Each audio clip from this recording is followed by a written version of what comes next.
I'm not hugely political. I know that some people stand for commissioner and it's seen as a stepping stone to be an MHK, but that's not me. I've got no high ambitions.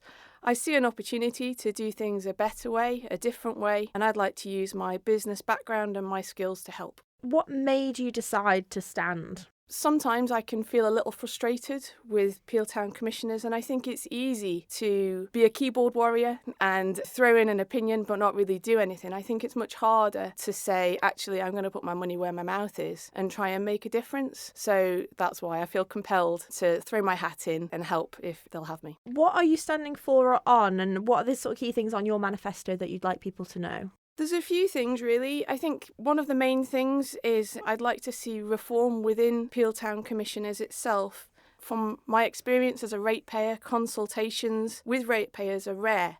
And when they are conducted, they're flawed. I think the commissioners are supposed to represent the people. And it's hard to do that if the people aren't informed of what's going on and they're not consulted about what's going on. I can see that there's virtually no communication digitally that happens from the commissioners. And there's a real opportunity there to be prompt, to be more engaging, to be really clear about what's happening and when, and to inform the people. Just as an example, minutes from the commissioners' meeting literally take months to be made public. So nobody really knows what's going on. It feels like it happens behind closed doors.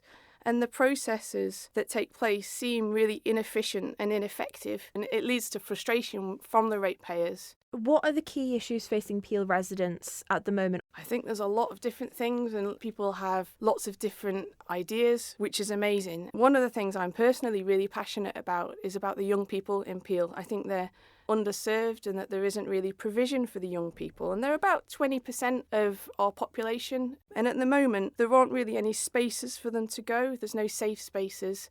And it drives them online. And it's not just a Manx issue, this is a national issue. So driving them online and to social media spaces, it's not a nice place, it's not safe. They're not out and about like we were. They're now online and they're struggling to form relationships as a result. It's easy to forget. All of us who are a little bit older, we think, oh, well, we've got loads of places we can go. We can go to the pub, we can go to the bars, we can go to the coffee shops. But these people, they don't have those options. And it's cold and it's wet outside. I think there should be better provision.